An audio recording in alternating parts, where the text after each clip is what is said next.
வணக்கத்தை முதலிலே தெரிவித்துக் கொள்கிறேன். பள்ளி கல்வித்துறையும் பொது நூலக இயக்ககமும் தென்னிந்திய புத்தக விற்பனையாளர் சங்கமும் விற்பனையாளர் மற்றும் பதிப்பாளர் சங்கமும் நம்முடைய மதிப்பிற்குரிய மதுரை மாவட்ட நிர்வாகமும் இணைந்து நடத்துகிற இந்த புத்தக திருவிழாவில் இன்று 6ஆம் நாள். இந்த இனிய நிகழ்வுக்கு வரவேற்புரையாற்றிய தமிழ்நாடு மாநில ஊரக வாழ்வாதார இயக்கத்தினுடைய திட்ட இயக்குனர் மற்றும் இணை இயக்குனர் மரியாதைக்குரிய திருமதி சௌ தமிழரசி அவர்களே, அதேபோல நிறைவாக நன்றி சொல்ல இருக்கிற அன்பிற்கினிய சகோதரி பேபி அவர்களே, ஒரு மழை நாளிலும் நாளைக்கு நேற்றே மதுரையில் சரியான மழைனாலே சரியானது தான்.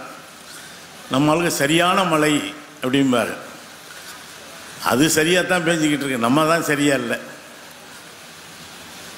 மதுரையில் மழை இல்லைன்னாலே இப்போ வெள்ளம்ங்கிற அளவுக்கு ஆகிப்போச்சு. அந்த அளவுக்கு இன்றைக்கி ஒரு மழை நாளில் எவ்வளவு பேர் வரப்போகிறார்கள் என்று பயந்து கொண்டு தான் வந்தேன்.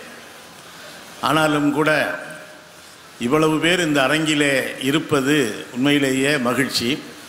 உங்களுக்காக என்னுடைய பணிவான வணக்கத்தை தெரிவித்துக் கொள்கிறேன். இங்கே தொகுத்து வழங்குகிற சகோதரரும் சகோதரியும் அழகாக சொன்னார்கள். அந்த நம்முடைய ஐயன் வள்ளுவருடைய சிலை திறப்பு விழாவினுடைய 25வது ஆண்டு விழாவில் சொல்வேந்தர் ஐயா சுகிசிவம் அவர்கள் தலைமையிலான பட்டிமன்றத்தில் பங்கேற்கிற ஒரு வாய்ப்பு கிடைத்தது. முதல்வர் உள்ளிட்ட அமைச்சர் பெருமக்கள் முன்னாள் வரிசையிலிருந்து அமர்ந்து கொண்டு பார்த்தார்கள்.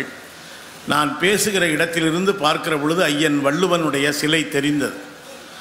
நான் பேசுகிற பொழுது சொன்னேன், இந்த திருவள்ளுவர் மீது ஏதாவது சாயத்தை பூசிவிட முடியுமா என்று நிறைய பேர் துடிக்கிறார்கள். ஆனால் அந்த வள்ளுவன் மீது யாரும் எந்த சாயத்தையும் பூச முடியாது. விவசாயத்தை தவிர வள்ளுவன் எந்த சாயத்தையும் ஏற்றுக்கொள்ள மாட்டான் என்று நான் சொன்னேன். அந்த வள்ளுவர் சிலை வைக்கப்பட்ட பொழுது உண்மையிலேயே இங்கே சகோதரி சொன்னது போல நாம் எல்லாம் கன்னியாகுமரி போனால் அதுவரை எங்கே போனேன் அப்படின்னா விவேகானந்தர் பாறையை பார்க்க போனேன் என்று தான் சொல்வோம். ஆனால் ஒரு பாறையை பார்க்க போனதை இப்போது யாராவது போனால் என்ன பார்த்தீர்கள் என்றால், ஒரு பாறையை பார்த்து கொண்டிருந்த தமிழ் மக்களை வள்ளுவனுடைய சிலையை பார்க்க வைத்தது உண்மையிலேயே சிறப்பு. இரண்டுமே அருகருகே இருக்கிறது. அங்கே ஞானத்தின் பெருவெள்ளம் விவேகானந்தர் தவம் செய்ததாக சொல்வார்கள். அருகிலேயே வள்ளுவன். யார் யாருக்கோ நானும் இன்றைக்கு இங்கே மரியாதைக்குரிய லட்சுமண பெருமாள் அவர்கள் ஒரு அருமையான கதை சொல்லி இங்கே மகாபாரதத்தையும் ராமாயணத்தையும் வேறு ஒரு கோணத்திலே சொன்னார். அதில் ஔவையினுடைய கதையும் கூட சொன்னார். அது அழகர் கோயிலில் பழமுதிர்ச்சோலையில் நடந்ததாக தான் சொல்லுவாங்க. எனக்கு தெரிஞ்சு தமிழில் முதல் கடி ஜோக்கு அடித்தது முருகப்பெருமான் தான். இந்த பள்ளிக்கூடத்து பிள்ளைங்க சொல்லுவாங்கல்ல, ஏன் திருமண வீட்டில் வாழை மரத்தை கட்டுறாங்க அப்படின்னு கேட்டால், கட்டலைன்னா கீழே விழுந்துருவாங்க. இதுதான் இந்த பயல்கள்கிட்ட வாயை திறக்க முடியாதுங்க. அது மாதிரி எனக்கு தெரிஞ்சு ஔவைக்கிட்ட முதல் முருகன் அடித்த கடிஜோக்கு என்னென்னா, கீழே விழுந்த நாகர்பழத்தை எடுத்து இது சுட்ட பழமா சுடாத பழமா என்பது தான் முருகன் அடித்த கடிஜோக்கு முதல்ல. அதில் ஒரு அற்புதமான இடம்ங்க, நீங்கள் திருவிளையாடல் பார்த்துருப்பீங்க. இந்த மதுரை மாநகரத்தை பற்றி சொல்லுகிற பொழுது, நான் இங்கே சகோதரி சொன்னது போல் நான் பிறந்தது தஞ்சை மாவட்டம் காவிரி கரையில் என்றாலும் கூட கடந்த 40 ஆண்டுகளுக்கு மேலாக வைகை கரையிலே தான் நான் குடியிருந்து வருகிறேன். மதுரைக்கு இருக்கிற சிறப்பு என்னவென்றால், இன்றைக்கும் கூட மற்ற ஊருக்கு போனால் கோரிப்பாளையம் எங்கே இருக்குது, ஆரப்பாளையம் எங்கே இருக்குன்னா அந்த இடத்திற்குத்தான் வழி சொல்வார்கள். ஆனால் ஒரு இடத்திற்கு வழி கேட்டால் வாழ்வதற்கு வழி சொல்கிற ஒரு ஊர் இருக்கிறது என்று சொன்னால் அது மதுரை மட்டும்தான். இதை நான் சொல்லவில்லை, பரிபாடல் சொல்கிறது. உலகத்திலே இருக்கிற ஒட்டுமொத்த நகரத்தை எல்லாம் ஒரு தராசு தட்டிலே வைத்து மதுரை என்கிற ஒற்றை நகரத்தை மட்டும் மறு தட்டிலே வைத்தாலும் எல்லா நகரங்களையும் விட இந்த மதுரை தான் அதிகமான சிறப்புகளை பெற்றிருக்கும் இந்த தட்டு தான் கீழே எடை தாங்காமல் தாழ்ந்திருக்கும் என்று 2000 ஆண்டுகளுக்கு முன்னாலே பரிபாடல் பேசுகிறார். இந்த மதுரைக்கு ஏராளமான பெயர்கள் உண்டு. தூங்கா நகரம். மதுரையில் யாராவது தூங்கி பார்த்திருக்கீங்களா?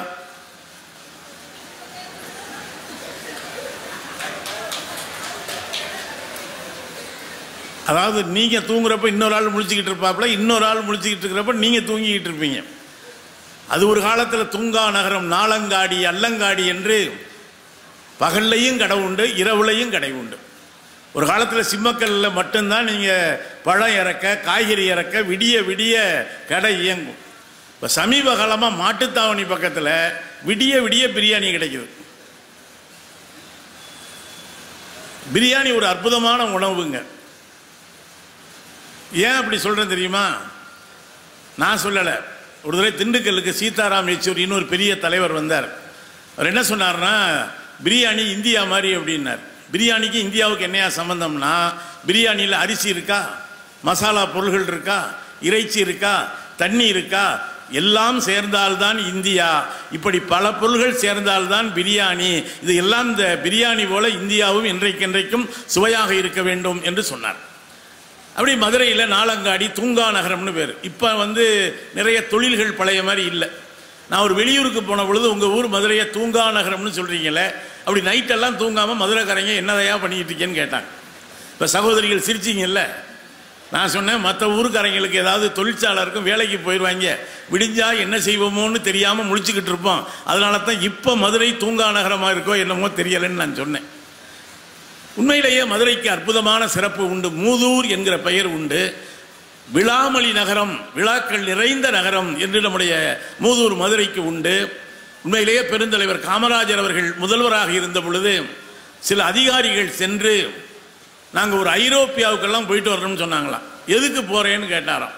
இல்லை, நகரங்கள் எப்படி அமைக்கப்பட்டிருக்கிறது, லண்டன் எப்படி இருக்கு, பாரிஸ் எப்படி இருக்குன்னு பார்த்துட்டு வர்றோம்னு. காமராஜர் சொன்னாரா, நீ அங்கெல்லாம் போய் கிழிக்க வேண்டாம். தமிழ்நாட்டிலேயே ஒரு ஊர் இருக்கு, ஒரு நகரத்தை எப்படி அமைப்பது என்று அந்த ஊரை நீ போய் பார்த்தால் போதும். அது எந்த ஊருங்கயான்னு கேட்டாங்களாம். மதுரையை போய் பார். மதுரை மீனாட்சி அம்மன் கோயில் அது ஒரு தாமரை முட்டு போல இருக்க, ஆடி வீதி, மாசி வீதி, ஆவணி வீதி என்று மாதங்களின் பெயராலே ஒரு தாமரை பூ விரிந்திருப்பது போல கட்டப்பட்ட ஒரு அழகான அற்புதமான நகரம் நம்முடைய மதுரை மாநகரம். இன்றைக்கும் மதுரை தமிழ் ஒரு வஞ்சனை இல்லாத தமிழ். அதனால தான் மதுரையில் பேசுகிற பொழுது உண்மையிலேயே மகிழ்ச்சி. நான் இந்த மதுரையில் நடந்த ஒரு கதையைத்தான் சொல்ல போகிறேன். நிறைய பெண்கள் இருக்கிறது உண்மையிலேயே மகிழ்ச்சி. நீங்கள் கடைசி வரைக்கும் இருக்கணும், அது ரொம்ப முக்கியம். குபீர்னு எந்திரிச்சு பீதி உண்டாக்கிடக்கூடாது. நான் சில பேச்சாளர்கள் பேசும் பொழுது கிடிகாரத்தை பார்ப்பாங்க, சில பேர் காலண்டரையே கொடுத்துருவாங்க. ஐயா 2-3 நாளாக பேசிக்கிட்டு இருக்கேன். இது உங்களை சொல்லி தப்பு இல்லைங்க. எங்களை மாதிரி பேச்சாளர்களுக்கு சில வண்டிகளுக்கு ஸ்டார்டிங் ட்ரபிள் இருக்கும், பார்த்துருக்கீங்களா? ஓட்டு உதப்பாங்க, பெட்ரோல் இல்லாத வண்டியை கீழே தூக்கி போட்டு அந்த ஒரு சொட்டு பெட்ரோல் வண்டி கிளம்பிடுமா. சில பேர் கட்டி பிடிச்சி உருளுவாங்க வண்டியை தள்ளிக்கிட்டே ஓடுவாங்க, அதுக்கு வீடு வரைக்கும் ஓடிடலாம். வண்டிக்கு ஸ்டார்டிங் ட்ரபிள் இருக்க மாதிரி எங்களை மாதிரி பேச்சாளைக்கு ஃபினிஷிங் ட்ரபிள் இருக்கும். நான் கடைசியாக கூற விரும்புவது என்னவென்றால், ஆனால் விரும்பவே மாட்டான். ஏன் நீ என்ன பேசி முடிஞ்சோன்னு உலகம் அழியவா போகுது? கடைசியாக பேச விரும்புவது என்னவென்றால்னே மொக்கையை போட்டுக்கிட்டு இருப்பாங்க. அதனால் நீங்கள் கடிகாரத்தை சகோதரர் சகோதரியும் எங்கிட்ட சொல்லிட்டாங்க எத்தனை நேரத்துக்கு முடிக்கணும் அப்படின்னு. கரெக்டாக முடிச்சிருவேன். அல்லது நீங்கள் குபீர்னு எந்திரிச்சாலும் முடிச்சிடுறேன். ஒரே கண்டிஷன் தான், நானாக முடித்தா டிஃபன் நான் சாப்பிட்டுக்கிறேன், நீங்களாம் எந்திரிச்சாலும் நீங்கள் தான் எனக்கு டிஃபன் வாங்கி கொடுக்கணும். இதுக்கு ஒரு 100 ரூபா செலவுக்கு நீ இருக்கிற வரைக்குமே பேசிடுறப்பா, நீங்கள் உட்காந்துடாதீங்க. இங்கே தம்பி சொன்னார் இல்லையா, நான் நாகப்பட்டினம் புத்தகத்து முதல்ல ஒரு அற்புதமான ஊருங்க. நான் சொன்ன ஜோக்கு இல்லை, அது உண்மையில் நடந்தது.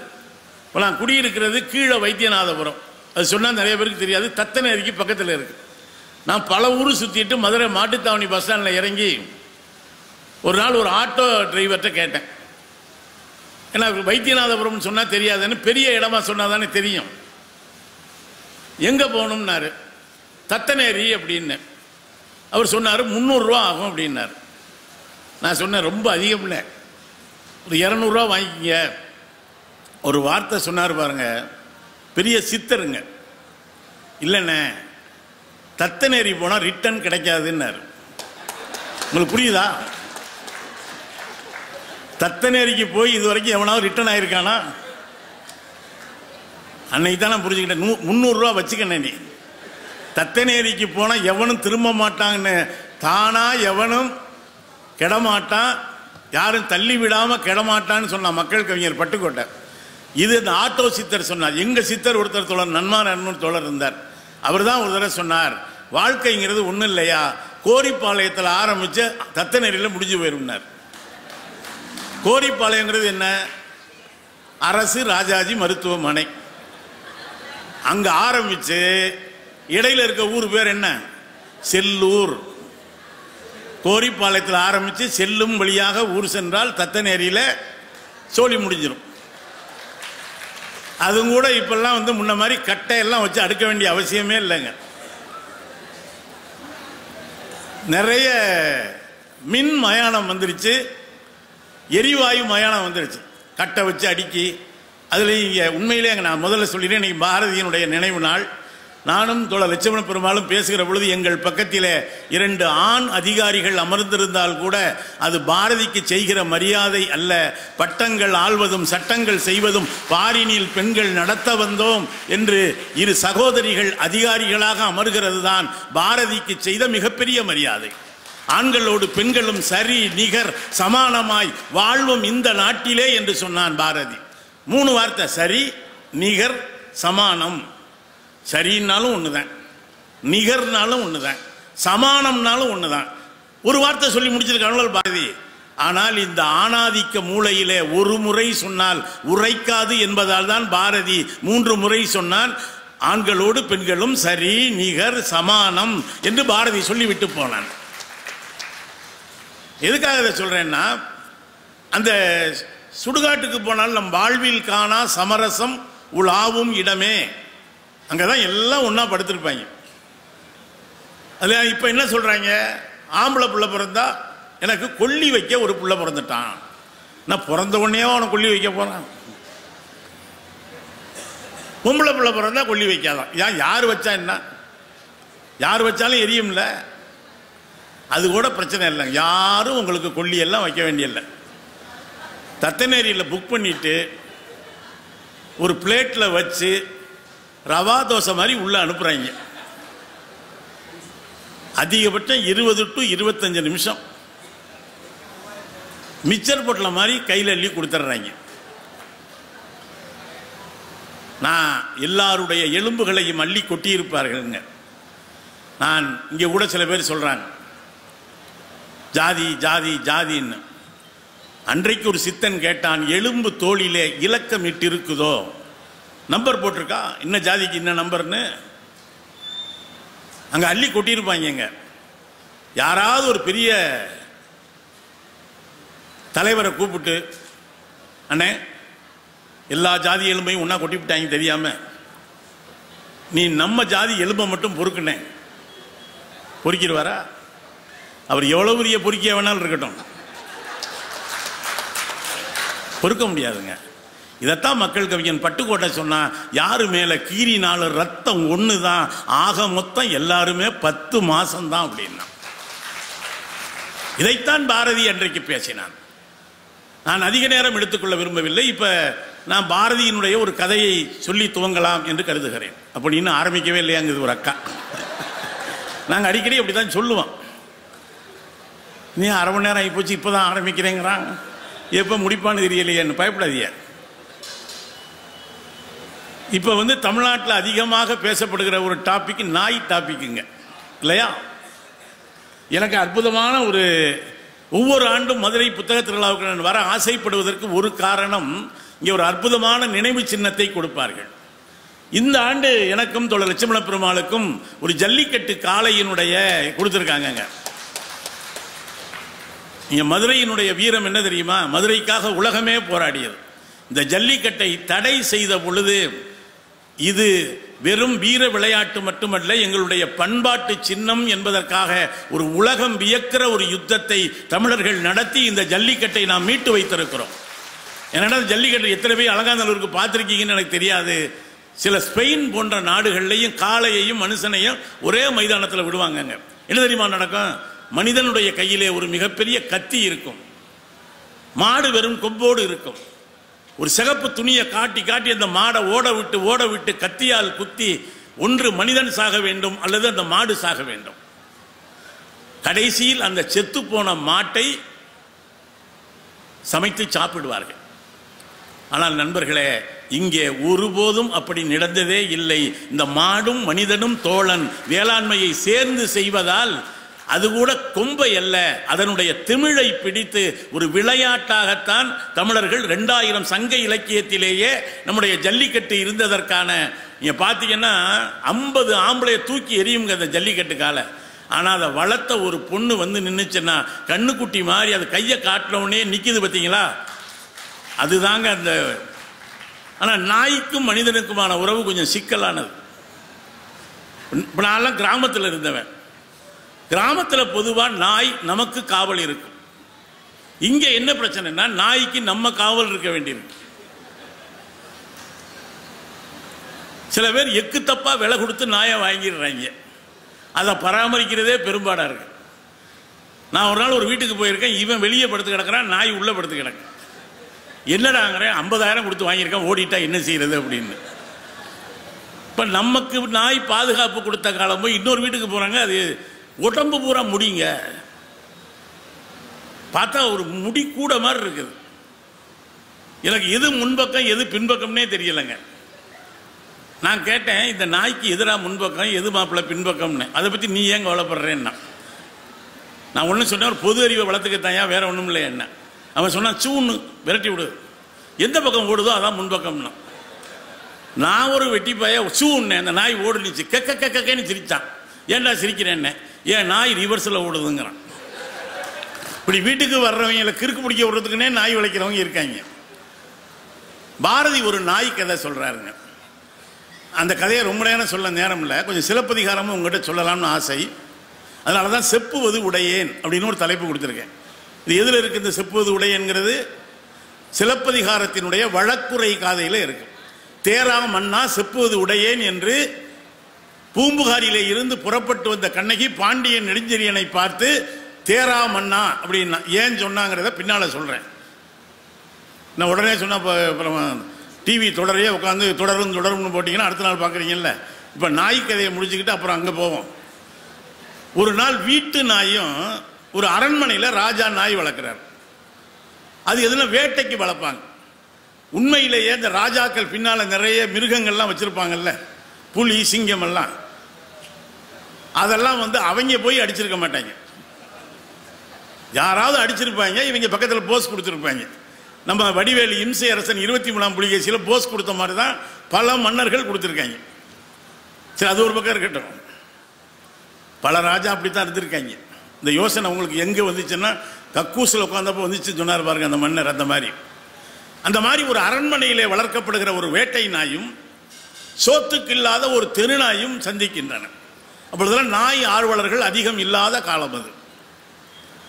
2 நாய் சந்திக்குதுங்க. இந்த நாய் பார்த்தா குதிரை மாதிரி இவ்வளோ உயரம் இருக்குங்க. இது அரண்மனை நாய். ஓசி சோறு திங்கிற நாய் அப்படித்தானே இருக்கும். இந்த நாய் எலும்பு தோளுமா இருக்கு. யாரு? நம்ம தெரு நாய்.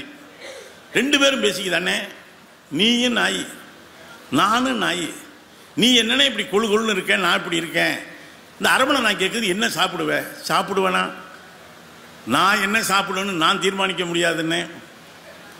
வீட்டில் இருக்கவங்க என்னத்தையாவது மிச்சம் மீதி போட்டால் அதை சாப்பிட்டு தான் நான் உயிர் வாழ்ந்துக்கிட்டு இருக்கேன்.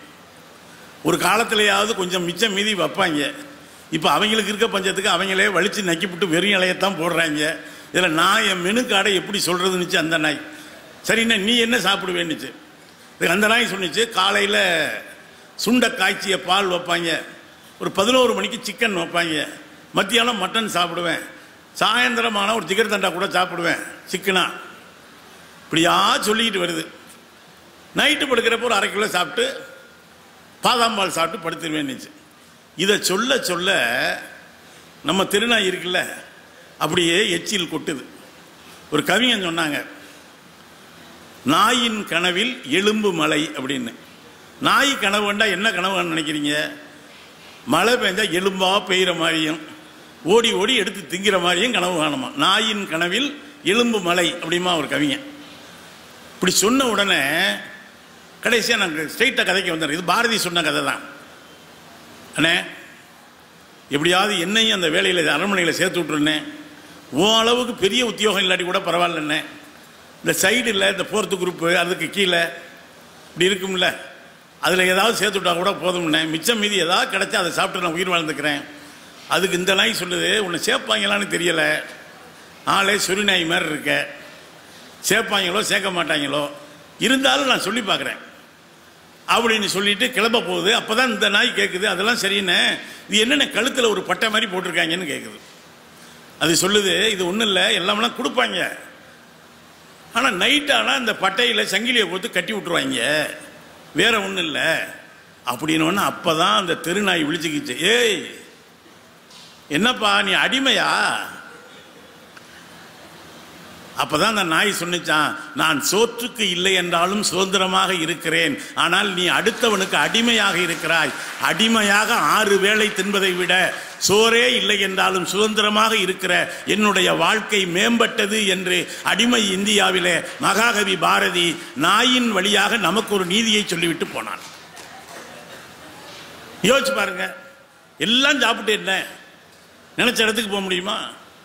நீங்க ஒன்று புரிஞ்சுக்க, நாய்க்கு ஒரு அடிப்படையான குணம் இருக்குங்க.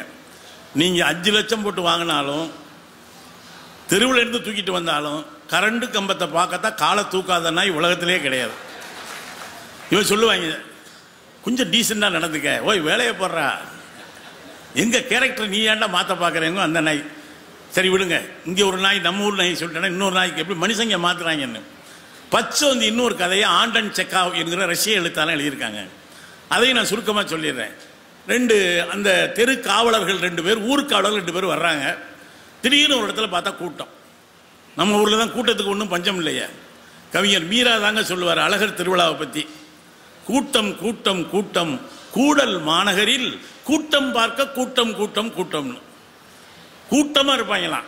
எங்கடா போகிறேன்னா கூட்டமாக இருக்கு பார்த்து வந்துடுறேன். கூட்டத்தை பார்க்கவே ஒரு கூட்டம் வர்ற ஊர் நம்ம ஊர். அப்படி ஒரு சின்ன கூட்டம் நிற்கிது. இந்த 2 பேரும் போய், ஏய் நவருங்கடா, என்னடா கூட்டமாக நிற்கிறீங்க? உடனே அந்த இவர் சொல்கிறார், ஐயா இவன் பாவம்யா, இவனை அந்த நாய் கடிச்சு பிடிச்சு அப்படின்னு சொன்ன உடனே இந்த போலீஸ்காரர் நினைக்கிறார், அவர் என்ன புரிஞ்சுக்கிட்டாருன்னா இது தெருநாய் போல இருக்கு, அவனை கடிச்சு பிடிச்சு அப்படின்னு நினைச்சேன். இப்படியெல்லாம் தெருவில் அவன் நாயை வளர்த்து விட்டா அவன் பாட்டுக்கு ரோட்டில் போகிறவன் அப்பாவியாக இருக்கான், அவனை நாய் கடிச்சு பிடிச்சு போல இருக்கு. இந்த நாய் உரிமையாளன் கண்டுபிடி அவனை உள்ள தள்ளி முட்டியை தட்டணும்னு சொல்லிட்டு இருக்கும் பொழுது இன்னொரு கான்ஸ்டபிள் வந்து கால் சொல்லிக்கிறான், ஐயா கொஞ்சம் அடக்கி வாசிங்க, இது இது இந்த ஏரியா கவுன்சில் விட்டு நாயின்னு பேசிக்கிறாங்க, நீங்கள் பாட்டுக்கு வாயை விட்டுறாதீங்க. உடனே டக்குன்னு சுதாரிச்சிட்டார். அப்போவே நினச்சேன், இந்த நாயை பார்த்தா லட்சணமாக இருக்கியா, இவன் ஏதோ சேட்டை பண்ணியிருக்கான், அந்த நாய் கடிச்சிருக்கு, இல்லைன்னா அந்த நாயை கடிக்க போகுது அப்படின்னு சொல்லும் பொழுது இன்னொரு போலீஸ் சொல்கிறாரு, விசாரிச்சுட்டாங்கய்யா கவுன்சில் விட்டு நாய் இல்லையா, தெரு நாய் தானா. டக்குன்னு பிளேட்டை மாத்துறாரு. அப்போவே நினச்சேயா இவனை பார்த்தா அப்பாவியாக இருக்கான், இந்த நாயெல்லாம் தெருவில் விட்டவனை தான் வெளுக்கணும்னு சொல்லும் பொழுது இன்னொரு போலீஸ் சொல்கிறாரு, கவுன்சிலர் வீட்டு நாய் இல்லையா, அவங்க அண்ணன் வீட்டு நாயா அப்படின்ட்டு. உடனே சொல்கிறாரு, இவன் மேலே தான் தப்பு. இப்படியே இந்த கதை போகுங்க. அதுக்கு ஆண்டன் செக்காவ் என்கிற ரஷ்ய எழுத்தாளன் வைத்த பெயர் பச்சோந்தி என்று பெயர் வைத்தான். அதிகாரத்துக்கு ஏற்பதான் இங்கே நாயினுடைய வாள்கள் கூட ஆடுகிறது. இங்கே பல பேர் சொல்லுவாங்க, நாயை வச்சு பலமணி சொல்லுவாங்க, நாய் வாளை நிமிர்த்த முடியாது, அதை ஏன் நீ நிமித்துற, அது வளைஞ்சிருந்துட்டு போகுது, உன் வேலையை பாரு. உலகத்தில் எல்லாத்தையுமே கிழிச்சிட்ட மாதிரியும் இந்த நாய் வாழ் வளைஞ்சிருக்கிறதுனால தான் இவனுக்கு ரொம்ப நஷ்டம் மாதிரியும் அது என்னைக்காவது சொல்லியிருக்கா? மனுஷன் மூக்கை சரி பண்ண முடியாதுன்னு சொல்லியிருக்கா? இவன் தாங்க உலகத்தையே கரெக்ட் பண்ணேன்னு சொல்கிறான். நம்ம செப்புவது உடையேன்னு சொன்னேன் இல்லையா, நான் இந்த ஔவை பாட்டியினுடைய கதை சொன்னேனே, அதை திருவிளையாடலில் வருங்க. அதாவது முருகப்பெருமானுடைய வீட்டில் நிறைய கோர்ட்டு தான் இன்றைக்கி நம்ம பேச போகிறது. இந்த செப்புவது உடையேன் என்கிறது ஒரு கோர்ட்டு சீன் தான். அதுக்கு முன்னால் போனீங்கன்னா கண்ணகியை விட்டு பிரிந்து மாதவி வீட்டிலே கோவலன் இருக்கிறான். அப்போ ஒரு பிராமண பெண் தோழி சொல்கிறா, உன் புருஷன் திரும்ப வரணும்னா இங்க மன்மத கோட்டத்தில் சோமகுண்டம் சூரிய குண்டம்னு 2 குண்டம் இருக்கு. அதுல போய் குளித்து எழுந்தால் உன் கணவன் மாதவியை பிரிந்து உன்னிடம் வந்து விடுவான் என்று சொன்ன பொழுது கண்ணகி என்ன தெரியுமா சொன்னா, பீடு அன்று அவனா மனந்திருந்தி வராம நாம் போய் குளத்துல குளிக்கிறது எனக்கு பெருமை அல்ல. கண்ணகி ரொம்ப அளவாத்தாங்க பேசுவான், கசகசன்னு பேச மாட்டான். அவ ஓவரா பேசுறது எங்க தெரியுமா, பாண்டிய நெடுஞ்செழியனுடைய அவையில தான். நீங்க எடுத்த உடனே கடவுள் வாழ்த்துன்னு இளங்கோடிகள் சிலப்பதிகாரத்தில் என்ன சொல்றார் படிச்சிருப்பீங்க. முதல் வார்த்தை என்ன, திங்களை போற்றுதும் திங்களை போற்றுதும். திங்கள்லாம் சந்திரன் அர்த்தம். இப்போ கூட சந்திர கிரகணம் வந்துச்சுல்ல, உலகத்தில் என்னென்னமோ கண்டுபிடிக்கிறாங்க. நம்ம ஆளுக்கு கண்டுபிடிச்சது சந்திர கிரகணத்தின் பொழுது சாப்பிடக்கூடாது.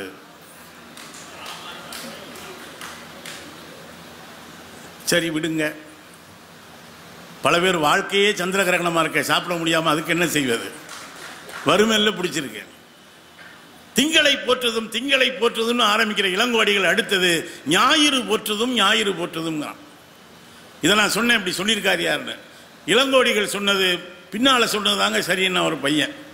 ஏண்டா அப்படின்னு, இல்லைங்க பொதுவாக ஞாயிற்றுக்கிழமை தான் லீவு, இவர் ஏங்க அடுத்த நாள் பள்ளிக்கூடத்துக்கு திங்கக்கிழமையை போய் திங்களை போற்றுதும் திங்களை போற்றுதும் சொன்னாருன்னாப்ல. இல்லை நான் உன் பள்ளிக்கூடத்தை பற்றி அவர் பேசலை, ஒரு உலகத்தை பற்றி பேசியிருக்காரு, செத்த சும்மாறா அப்படின்னு. அதில் திங்களை போற்றுதும் சொல்லிட்டு அடுத்து ஞாயிறு போற்றும். அடுத்து என்ன சொன்னார், மாமலை போற்றுதும் மாமலை போற்றுதும் அப்படின்னாரு. இது ஒரு ஆசிரியர் என்ன சொல்றாருன்னா, ஏன் முதல்ல திங்களை சொன்னார் என்றால், சிலப்பதிகாரத்திலே 3 வகையான காண்டம் உண்டு. ஒன்று புகார் காண்டம், இன்னொன்று நம்முடைய மதுரை காண்டம், மூன்றாவது வஞ்சி காண்டம். கண்ணகி பூம்புகாரில திங்களை போல மென்மையாக இருக்கிறாள்.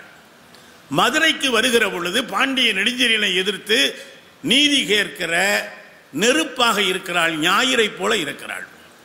வஞ்சி காண்டத்தில் அதே கண்ணகி என்ன ஆகிறா, தெய்வமாகி விடுகிறாள். கதைப்படி சொல்றேன் நான். அப்ப அங்க திங்களாக இருந்தவள் மதுரை காண்டத்திலே ஞாயிறாக மாறி வஞ்சி காண்டத்திலே மாமலையாக உலகத்துக்கே தெய்வமாகி விடுகிறாள்.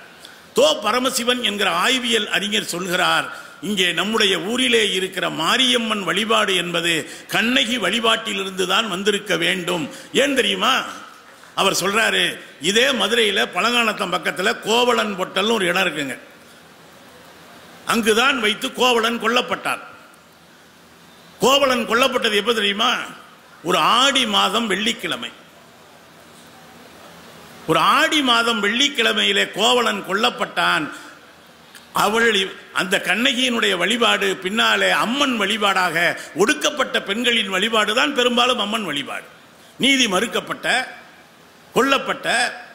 இன்னொரு கவிஞர் அப்துல் காதர் சொல்லுவாங்க, அம்மையை எல்லோரும் நோய் என்றார்கள், தமிழர்கள் மட்டும்தான் அதை தாய் என்றார்கள்.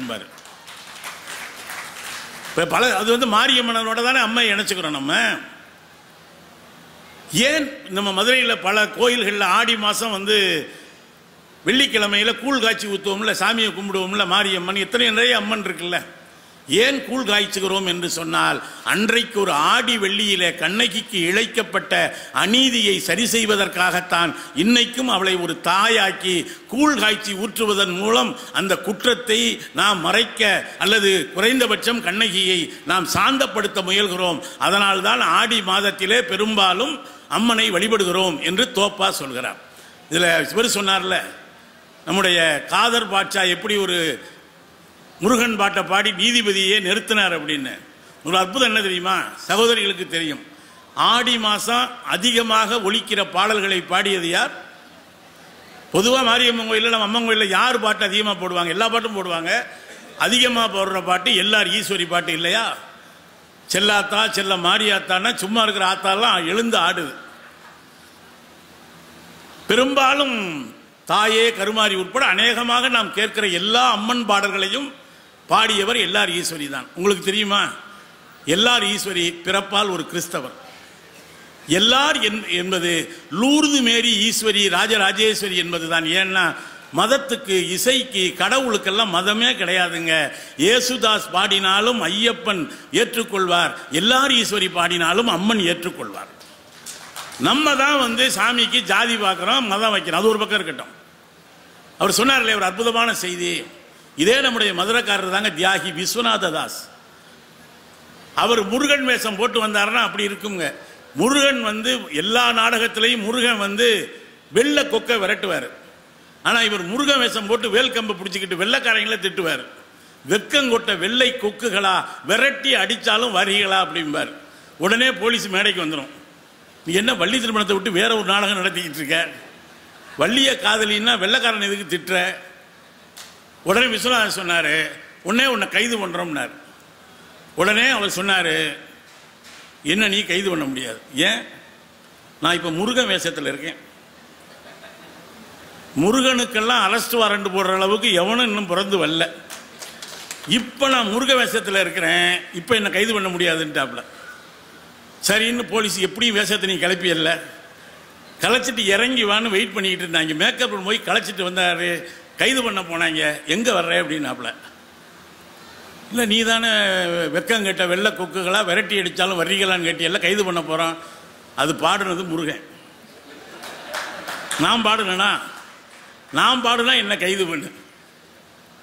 ஏன் சொல்கிறேன்னாங்க, அந்த விஸ்வநாத தாஸ் சென்னையில் இருக்கிற பொழுது முருகன் வேடம் ஏற்று நடிக்கிற பொழுதே இறந்து போனாருங்க. நம்மெல்லாம் போனால் அதிகபட்சம் ஆம்புலன்ஸ் சொல்லவும் பயமாக இருக்கு. அதிகபட்சம் பாடையில் படுக்க வச்சு கொண்டு போவாங்க. ஆனால் விஸ்வநாதாஸ் அவர்களை மட்டும்தான் முருகன் வேடத்திலே மயில் வாகனத்திலே அமர்த்து சுடுகாட்டிற்கு சென்ற ஒரே கலைஞன் தியாகி விஸ்வநாதாஸ் மட்டும்தான். அப்படி ஒரு பெருமையை சென்னை மாநகரமே கூடி நின்று நம்முடைய மதுரை கலைஞனை வெளியனுப்பியது. அப்போ சிலப்பதிகாரத்துக்கு வர்றேன். நீங்கள் ஷேக்ஸ்பியருடைய சிலப்பதிகாரம் என்கிற பெயர் இருக்கு இல்லையா, நீங்கள் இப்போ ராமாயணம் அப்படின்னு சொன்னார், அது ராமனை பேசுவது. நீ சிலப்பதிகாரம் என்பது எந்த மனிதனை பற்றியதும் இல்லைங்க. சிலப்பதிகாரம் ஒரு காலத்தில் பெண்கள் காலில் அணிந்திருந்த ஒரு அணிகலன். இப்போ நம்ம கொலுசு அணிஞ்சிருக்கிற மாதிரி, கொலுசை விட மிஞ்சின்னு ஒன்று போடுவோம் பார்த்தீங்களா பெண்கள், அது கல்யாணத்தன்னைக்கு ஆணுக்கும் போடுவாங்க பெண்ணுக்கும் போடுவாங்க. ஆம்பளைக்கு அன்னைக்கே கழட்டிடுவாங்க, பெண்கள் கடைசி வரைக்கும் போட்டிருப்பாங்க. அதுக்கு சில ஊரில் வந்து மிஞ்சின்னு சொல்லுவாங்க, மெட்டின்னு சொல்லுவாங்க. நான் ஒரு அக்கா கேட்டேன், ஏக்கா அதுக்கு மிஞ்சின்னு பேர் வச்சாங்க அப்படின்னு. இவனை கட்டியது மிஞ்சினது அது ஒன்றுதான், பாக்கி எல்லாத்தையும் ஜோலியை முடிச்சு விட்டாங்க. இதையும் கலட்டி பார்த்தா முடியலை, அதனால விட்டுட்டான், அதனால தான் மிஞ்சின்னு. அதுபோல் காலிலே அணியக்கூடிய ஒரு அணிகலன் தாங்க சிலம்பு என்பது. இந்த சிலம்பு என்கிற அதுதான் அந்த மொத்த சிலப்பதிகாரத்தினுடைய மைய பொருள். உலகத்திலேயே இப்படி ஒரு பெயரை எவனும் வைத்ததில்லை, தமிழன் தான் வச்சான். எல்லோரும் கதையின் நாயகனை வைத்தார்கள், கதையின் ஒரு கருவியை தன்னுடைய காப்பியத்தின் பெயராக வைக்கிற அந்த தெம்பு இளங்கோ என்கிற புலவனுக்குத்தான் இருந்தது. நான் இன்னொரு கேள்வி கேட்கிறேன், பாண்டிய நெடுஞ்செழியனுடைய அவையிலே கடைசியாக ஒரு சிலம்பு உடைக்கப்பட்டதில்லை. மொத்தம் இந்த கதையில 4 சிலம்பு வருது இல்லையாக்கா. ஒன்று பாண்டிமாதேவி அணிந்திருந்த 2 சிலம்புகள், இன்னொன்று கண்ணகி அணிந்திருந்த 2 சிலம்புகள். இல்ல கண்ணகி வந்து ஒரு சிலம்பை உடைக்கிறாள், அது எந்த சிலம்பு? இந்த 4 சிலம்புல எந்த சிலம்பு? அதாவது பாண்டிமாதேவி 2 சிலம்பு அணிவிச்சிருக்கிறா, அதை ஒரு பொற்கொள்ளத்தை சரி பண்ண கொடுக்குறா. அப்பவே இந்த ரிப்பேர் பண்ற வேலை நடந்திருக்குன்னு தெரியுது. ராஜாவே இருந்தாலும் போட்டு புது சிலம்பு வாங்கியிருக்கலாம், கொடுத்துருக்கிறாரு. ஒரு சிலம்பை கோவலன் திருடி விட்டதாக குற்றச்சாட்டு. நான் அந்த கதைக்குள்ள போகல. கோவலனை வந்து கொலை செஞ்சிடறாங்க. நான் இங்கே இருந்து வர்றேன். 4 சிலம்பிலே உடைக்கப்பட்ட சிலம்பு எந்த சிலம்பு? இங்க வழக்குரை காதையில் வந்து தேரா மன்னா செப்புவது உடையேன் நெல்லை கண்ணன் சொல்லுவாருங்க. ஏன் தேரா மன்னா அப்படின்னு சொன்னாரு? தேரா மன்னனா என்ன அர்த்தம்? தேர்ந்து தெளியாத மன்னனே அப்படின்னு தானே அர்த்தம். நம்ம மதுரை மொழியில சொல்றதா இருந்தா விளங்காத வெங்கப்பயலேன்னு அர்த்தம். நீங்க அதான அர்த்தம். தேரா மன்னா செப்புவது உடையேன், நான் உன்னிடம் சொல்வதற்கு சில செய்திகள் உண்டு. ஒற்றை சிலம்போடு வாசல்ல நிற்கிறான். இப்போ நிறைய பேர் இந்த செக்யூரிட்டியில் பார்க்குற பொழுதுலாம் என் மனம் அழுகுங்க. ஏன் தெரியுமா? பல பேர் என் தந்தை வயதை ஒத்தவர்கள் தன்னுடைய முதுமை காலத்தில் தலை சாய முடியாமல் பக்கத்திலே ஒரு கொசுவர்த்தியை கொளுத்தி வைத்துக் கொண்டு விடிய விடிய விழித்திருக்கிறார்கள். 80 வயசானவங்க, 90 வயசானவங்க, எந்த வேலைக்கும் போக முடியாதவர்கள். நீங்கள் யாரோடாவது அவர்கிட்ட பேசி பாருங்க, அவங்களுக்குள்ள ஒரு சோக கதை இருக்கும். அந்த வயதிலும் அங்கே வந்து சம்பாதிக்கக்கூடிய அளவுக்கு ஒன்று குடும்ப நிலைமை இருக்கும், அல்லது பெற்ற பிள்ளைகளால் கைவிடப்பட்டிருப்பார்கள். அது ஒரு பக்கம் இருக்கட்டும். அதுபோல் இந்த வாயில் லோனை வந்து கேட்குறா, முதல் செக்யூரிட்டி தானே வாயில் லோன் அப்படிங்கிறது. வாசலில் நிற்பான்ல, கண்ணகி ஒற்றை சிலம்போடு வந்து நின்று அந்த வாயில் லோனை கேட்குறா. முறை தவறிய நெறி தவறிய மன்னனுடைய வாயில் காப்போலனேங்கிறான். அவனுக்கு இந்த வேலைக்கு சம்மந்தமே இல்லை. உள்ள என்ன கேஸ் நடக்குதுன்னே அவனுக்கு தெரியாது. மொத்த அடிக்கிறே, என்ன செக்யூரிட்டி வெளியே நிற்கிற கம்பை பிடிச்சிக்கிட்டு உள்ள உன் மண்ணை தப்பு தீர்ப்பு சொல்லிக்கிட்டு இருக்கேன், நீ செக்யூரிட்டி வேலை பார்க்குறியாக்க? யாரு தாயி நீ? வந்தோடனே இந்த போடு போடுறியம்மா, உள்ளே போய் சொல்லு. ஒற்றை சிலம்போடு ஒருத்தி வந்து நிற்கிறான்னு உள்ளே போய் சொல்லியா? உள்ள நடுங்கி போய் சொல்கிறான். யாருன்னு தெரியலைங்க, சிலம்போடு ஒருத்தி வந்து நிற்கிறா. காளி மாதிரியும் தெரியல, காளி ஆவேசத்தின் வடிவம். துர்க்க மாதிரியும் தெரியல, சுடுகாட்டிலே ஆடுவாளே அந்த காளி போலவும் தெரியல. ஒற்றை சிலம்போடு ஒருத்தி நிற்கிறாள். உடனே ராஜா அவளை கூட்டு வாடா அப்படின்ட்டான். பார்த்த உடனேயே தலையை விரித்து போட்டிருக்கிறா, கையில் ஒரு சிலம்பு வச்சிருக்கிறா. அதை பார்த்து பாண்டிய மன்னன் பயப்படலைங்க.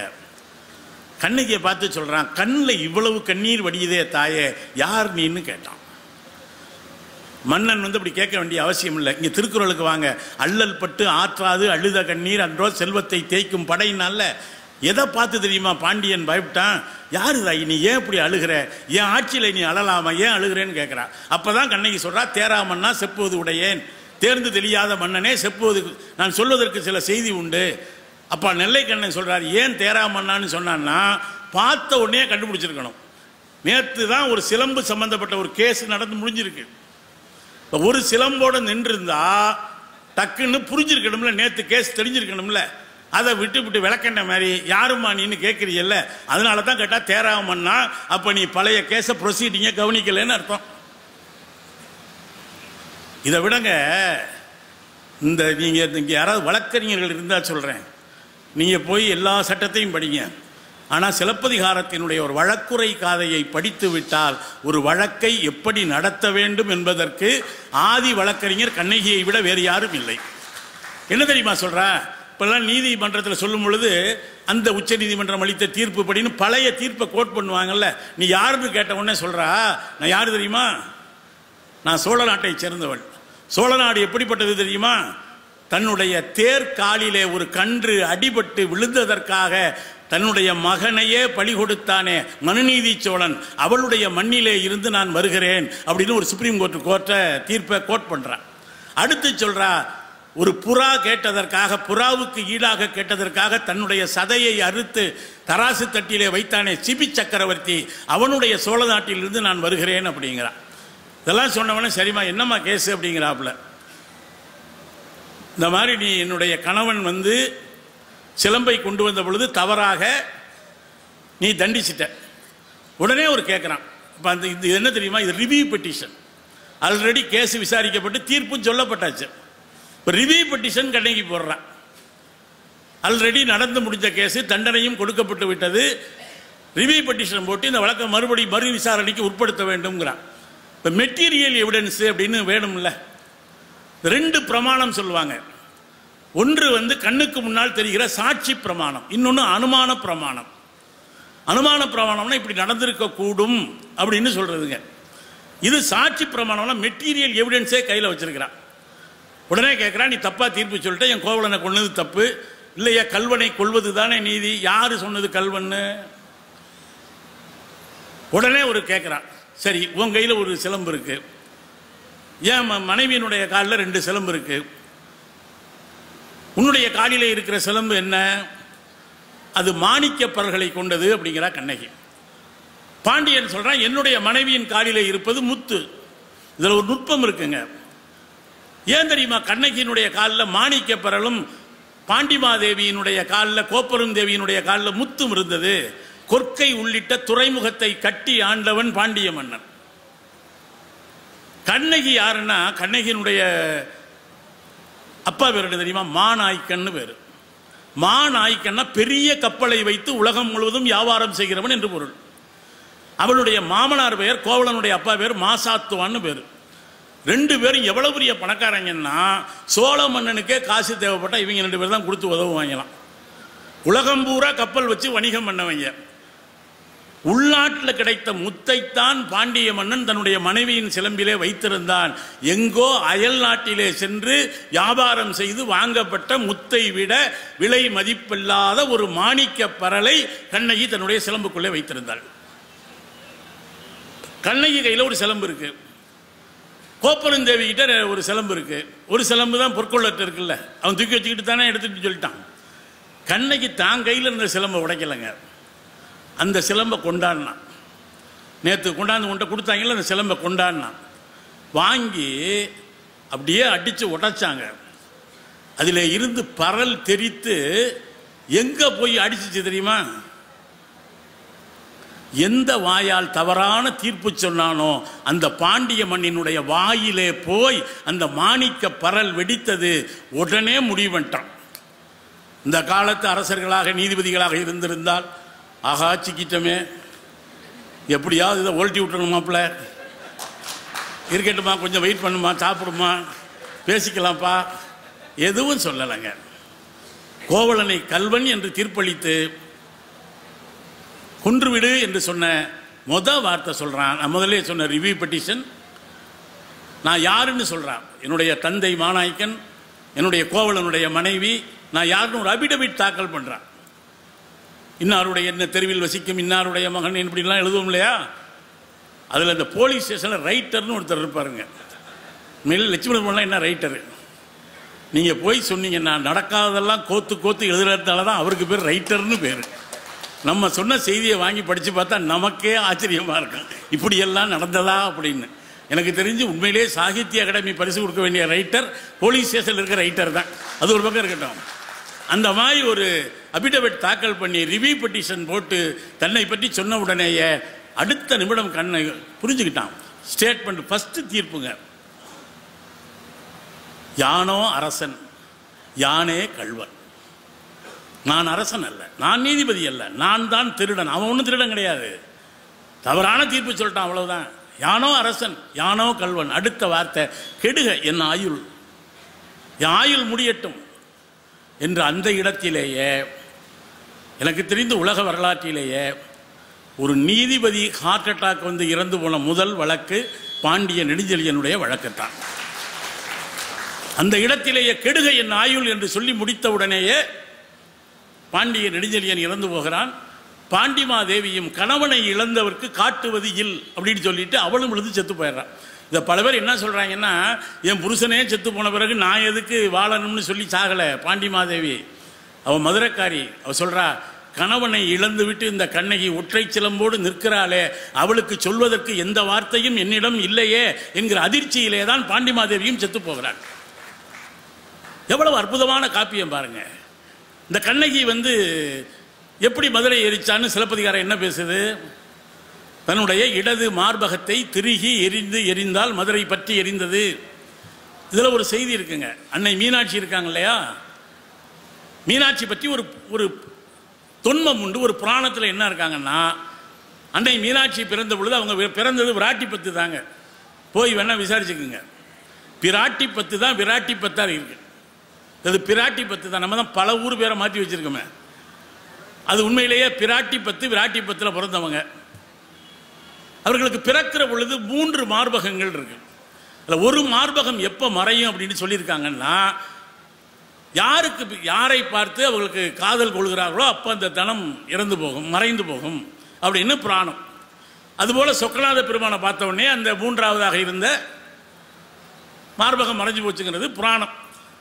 நல்லா கவனிச்சிங்கன்னா, ஏற்கனவே சொல்லப்பட்ட புராணத்தில் அந்த மார்பகம் மறைந்து போனது. இங்கே சிலப்பதிகார காவியத்திலே கணவனுக்கு நீதி கேட்க தன்னுடைய மார்பகத்தையே ஆயுதமாக மாற்றுகிறாள் கண்ணகி. அது தாய்மையின் அடையாளம். ஒரு கவிஞன் அழகா சொன்னா, கண்ணகி திருகி எரிக்கப்பட்ட மார்பகம்தான் பின்னானில் மணிமேகலையிலே வருகிற அமுத சுரபி அப்படின்னா. அமுத சுரபி என்பது மணிமேகலை யாருங்க? மாதவியினுடைய மகள். இங்கே சில பேர் முன்னாலலாம் பார்த்தீங்கன்னா கற்பில் சிறந்தவள் கண்ணகியா மாதவியான்னு பட்டிமன்றம் நடத்திக்கிட்டு இருந்தாங்க. அப்போ தான் அந்த பட்டிமன்றம் எப்போ நடத்துனாங்க, இப்படி பேசிக்கிட்டு இருக்கும்போது எந்திரிச்சு அந்த 2 ஆளுமே நல்ல கற்பில் சிறந்தவர் தான், காசுக்காக மாறி மாறி பேசிக்கிட்டு இருக்கீங்கல்ல, நீங்கள் தாண்டா கற்பில் கெட்டவங்கன்னு சொன்ன பிறகு தான் அந்த பட்டிமன்றத்தையே நிறுத்தினாங்க. அது ஆய்வுக்குரியது அல்லங்க. கண்ணகி பின்னால் சேரன் செங்குட்டு உடனே சொல்கிறான், அவன் என் அப்பா மாதிரி, என்னுடைய தகப்பன் மாதிரி அப்படிங்கிறான். அப்போ எனவே செப்புவது உடையேன் அப்படின்னா மதுரை எப்படிப்பட்ட நகரம்னா, நீதி பிழைத்ததால் நீதி தவறியதால் அவனோட போகலை, இந்த மக்களும் அதற்காக மனம் இருந்தினார்கள். அதனால்தான் இந்த மதுரை இன்றைக்கும் நீதி நிமிர்ந்த நகரமாக நிமிர்ந்து நிற்கிறது. ஆனால் வைரமுத்து ஒரு இடத்துல சொல்றாரு, மதுரை மதுரை மாமதுரை, அன்று நீதிக்கு பயந்த மாமதுரை, இன்று ஜாதிக்கு பயந்த மாமதுரைங்கிறார். அன்னைக்கு நீதியை பார்த்து பயந்தான், இப்போ எந்த ஜாதி எப்போ என்ன பண்ணுமோன்னு தெரியாமல் பயந்துக்கிட்டு இருக்கான். அது ஒரு பக்கம் இருக்கட்டும். இதில் வந்து 2 செய்தி சொல்கிறேன் நான் சிலப்பதிகாரத்திலிருந்து. கண்ணகியை அழைச்சிக்கிட்டு கோவலன் மதுரை நோக்கி வர்றாங்க. அவள் கேட்குறா, மதுரை எங்கே இருக்குன்னு கேட்குறான். அவள் பூம்புகார்காரி. உடனே நம்மால் சொல்கிறாப்புல, ஒரு 5-6 காதம் இருக்கும் அப்படிங்கிறான். 5-6ன்னா 5-6 காதம் அப்படின்னு புரிஞ்சுக்கிறதா, இல்லை 5-6 கூட்டினா 11 காதம்னு புரிஞ்சுக்கிறதா, இல்லை 5-6 பெருக்கி 30 காத தூரம்னு புரிஞ்சுக்கிறதா, என்ன சொல்கிறேன்னே தெரியலைங்க. அவள் கண்ணகி எப்படிப்பட்டவன்னா வண்ணச்சீரடி மண்மகள் அறிந்திலல் அப்படிங்கிறான். அவளுடைய பாதம் எப்படி இருக்குன்னு மண் மாதாவே பார்த்தது இல்லையாம். அப்படிப்பட்ட பாதத்துக்கு சொந்தக்காரி கண்ணகி நடந்து வருகிறாள். இந்த மாதவிக்குள்ளே நான் உள்ளே போகலை அதிகமாக. அங்கே வந்து காணல் வரிகள் பாடித்தான் 2 பேரும் பிரியிறாங்க. கோவலன் போன உடனே மாதவி நினைக்கிறா, போனால் போகட்டும் வந்துருவான்னு நினைக்கிறான். மாலை வாராயினும் நாளை காலை வந்துருவாப்புன்னு நினைக்கிறா. வல்ல வீட்டுக்கு போகிறா. எல்லாத்தையும் இழந்துட்டேன், குன்றம் போன்ற செல்வத்தை இழந்து விட்டேன், என்னுடைய குடும்பத்தின் பெரும்புகளை எல்லாம் குலைத்து விட்டேன், என்ன செய்வது என்று கேட்ட பொழுது கண்ணகி சொல்கிறார், என்கிட்ட வேற எதுவும் கிடையாது, 2 சிலம்பு இருக்குது, எடுத்துக்கிட்டு வா, இந்த 2 சிலம்பு அடகு வச்சு இந்த ஊரில் பிழைச்சா எல்லாரும் தப்பாக பேசுவாங்க, கண்ணுக்கு தெரியாத ஊருக்கு போயிடுவோம் அப்படின்னு சொல்லித்தான் கண்ணகி சொன்ன உடனேயே கண்ணுக்கு தெரியாத மதுரைக்கு கூட்டு வர்றா. எவ்வளவு தூரம்னு கேட்குறா. ஒரு 5-6 மைல்னு சொல்லி மெல்ல மெல்ல அப்படியே கூட்டுக்கிட்டு வருகிற பொழுது கிட்டத்தட்ட மேலூர் தாண்டி வர்றப்ப இதுக்கு மேலே நடக்க முடியலை, எங்கே தான் இருக்குது மதுரை அப்படிங்கிறாப்புல. உடனே சொல்கிறான், மதுரை வந்துருச்சு அப்படிங்கிறாப்புல. எப்படி சொல்கிற? இதோ வைகை நதியில் இருந்து சந்தனம் அகிலுடைய வாடை வருகிறது. ஏன்னா அப்போ வைகையில் சந்தனம் மாத்திருக்கு. ஒரு காலத்தில் சந்தன கட்டையெல்லாம் மிதந்திருக்கு. இப்போ என்ன மிதக்குதுன்னு உங்களுக்கே தெரியும். இப்படியெல்லாம் ஒரு ஆறு இருக்க முடியாதுங்க. ஒரு ஆறு கெட்டு போனால், ஒரு ஆறு கெட்டால் ஒரு ஊர் கெடப்போகிறது என்று பொருளுங்க. இந்த வைகை எனும் பொய்யா குளக்கொடின்னு இளங்கோடிகள் பேசிய வைகை இப்படி வறண்டு கிடக்கலாமா? அது ஒரு தாய் பட்டினி கிடப்பது போல அல்லவா நம்முடைய வைகையை இப்படி நாம் போட்டு வைத்திருப்பது? அதுக்குள்ள வேறில்லாத ஆகாய தாமரைகள் அல்லவா அங்கே படர்ந்து கிடக்கிறது. காற்றின் ஈரத்தையும் உறிஞ்சிவிடக்கூடிய கருவக்காட்டையா வைகைக்குள்ள வளர்க்கிறது. அது ஒரு பக்கம் இருக்கட்டும். அப்போ கோவலன் சொல்லியிருக்கான், வந்துருச்சு மதுரை அப்படின்னாப்புல. நம்ம சொல்லுவோம்ல, ஒத்தக்கடை வந்தவொடனே மாட்டுத்தாணி வந்துருச்சுங்கிற மாதிரி மதுரை வந்துருச்சுங்கிறான் கோவலன். எப்படி இந்த வாடை வருதில்ல, வாசம் வருதில்ல சொல்லி கூட்டு வரான். அப்போ ஒரு இடத்துல சொல்கிறாங்க, மதுரையில் கொடி பறந்துருக்குங்க. அப்போல்லாம் இந்த கொடியெல்லாம் சொன்னிச்சான், கோவலன் இங்கே வராதரா அப்படின்ட்டு ஏதோ நடக்க போகுதுரா, அதெல்லாம் மீறித்தான் வர்றான் கவுஞ்செடிகளோடு. அதெல்லாம் கதையெல்லாம் இருக்கட்டும். இப்படி நடந்து வருகிற பொழுதுங்க கண்ணகி வந்து மாதவி கோவலனுக்கு ஒரு கடிதம் கொடுத்து அனுப்புகிறாங்க. அந்த கடிதத்தில் எப்படி சில பேர் இந்த காதலிக்கு கொடுக்கும் பொழுது கடிதம் எல்லாம் டெக்கரேட் பண்ணி அனுப்புவாங்கல்ல, ஒரு 6 வகையான பூக்களை வைத்து தாளை மடலில் தன்னுடைய காதலன் கோவலன் பெயரை பேனாவால் எழுத்தாணியால் எழுதினால் கோவலன் பெயர்